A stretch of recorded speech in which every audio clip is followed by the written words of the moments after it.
the Queen Anne lace, which is known as the yarrow, and the wild yam to make the carrot.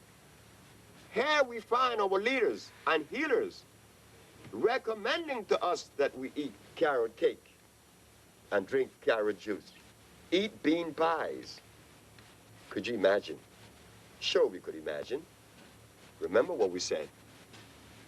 We have been divorced from that which is natural and placed in that which is unnatural.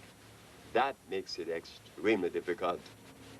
So as the Usha Research Institute presents its position, we are well aware that the limitation that exists among our people is so vast that we have to be careful in selecting speeches of various kinds, presentations of, on the other hand, of all kinds of presentation. We have to show examples.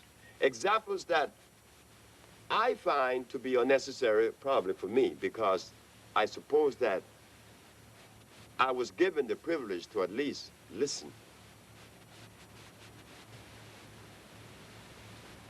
If I had not listened, I would not be able to offer that which we offer. I had to listen.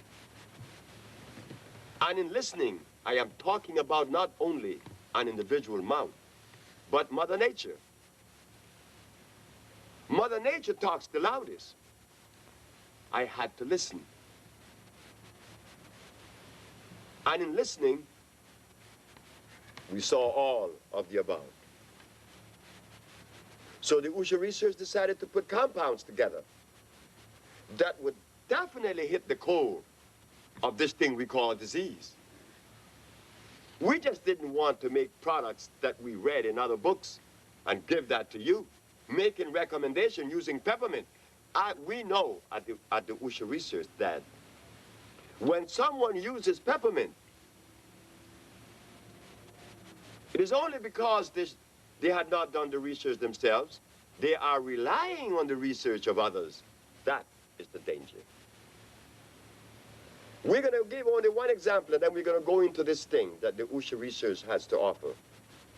In the year of 1983, while in Washington, D.C., at 2010 Kendall Street, Northeast, there was a beautiful organization known as the Warehouse with beautiful people, all striving to reach that level of attainment, the level most high in reference to healing and nutrition. We want to be happy, and they were generally happy. And I was involved in them later on. They were there long before I got there. They were the people that invited me to come to the United States to begin lecturing and talking.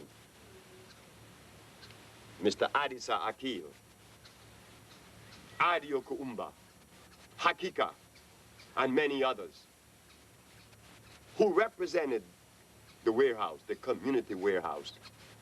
In that community warehouse, there were things that I learned that they were totally unaware, but they were beautiful. I could not share them because what I saw was different from what they were seeing.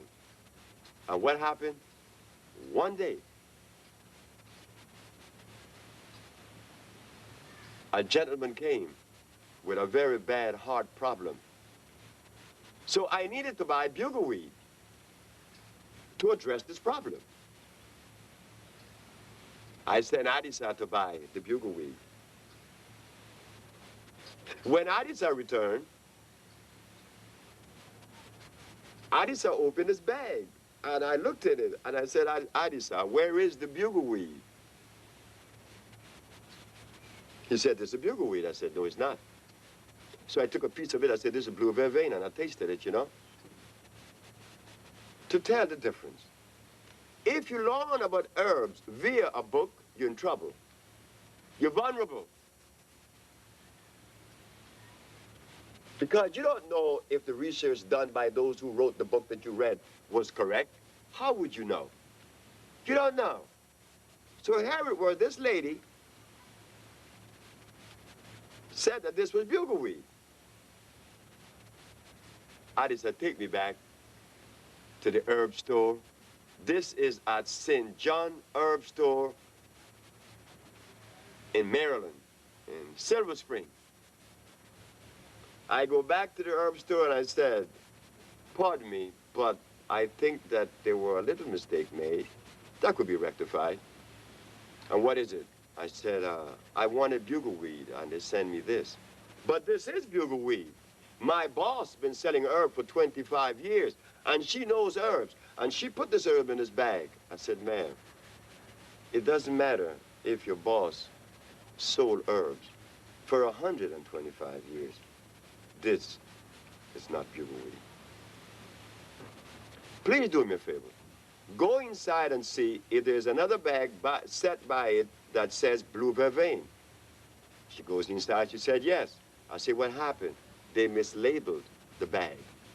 And because we are unaware of what herbs really taste like, look like, and should be like, because we go to a book, we don't know what an herb look like or should look like. We don't. So, lady, please give me the one that says blue vervain. I tasted, and it was bitter.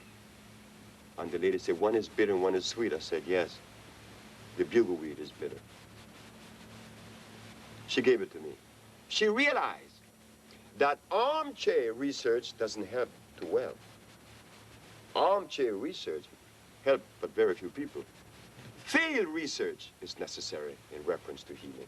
It is absolutely necessary that all of the herbalists in America take to the fields, just like I was led to it. And they would see how easy it is to cure AIDS, diabetes, lupus, herpes, cancer, impotence, and others. They would see that. But as for the moment, no, it is virtually impossible for them to see that because they are operating on the platform of others without having the privilege or another entity to investigate the one that they have accepted. So at the USHA research, first, we wanted to know what was disease. What is disease? Because it seemed to be misinterpreted. Everyone is talking about departmentalizing or individualizing disease. When you have diabetes, it's different from having leukemia. When you have sickle cell anemia, most certain is not like leukemia. They're different. When they are not, they've never been different. They're coming from the same source. The mucous membrane of our biological structure has been compromised, meaning that the mucous membrane has been broken. And wherever that break has taken place, would determine the disease that you would manifest. Like, for instance, like we always say, if the mucous membrane has been compromised in the nasal passage, it is what? Sinusitis. In the bronchial tubes, bronchitis. On the lungs, pneumonia. In the pancreas, diabetes. On the brain, schizophrenia, paranoia, or Parkinson's disease, insomnia, depending where the mucus is located. So we took the position, and we maintained that position, that there is only one disease manifesting in 1,000 different ways, the compromising of the mucous membrane. So that led Ma'a and I to think about not only addressing to one part of the body, but to address the total body, because the body is all interconnected and interrelated. We can't treat one side without the other. So we said, just go for it. An intracellular cleansing. Self-explanatory. Cleaning every cell that makes up every organ and system that totals the biological you. Meaning cleaning all of you. Not only your colon, like many have decided to do, to concentrate on the colon. No. We concentrate on the whole human body. Cleansing the human body is only but one part of the whole journey. The other is bringing back the energy that was lost by the presence of disease. That energy is supported by minerals.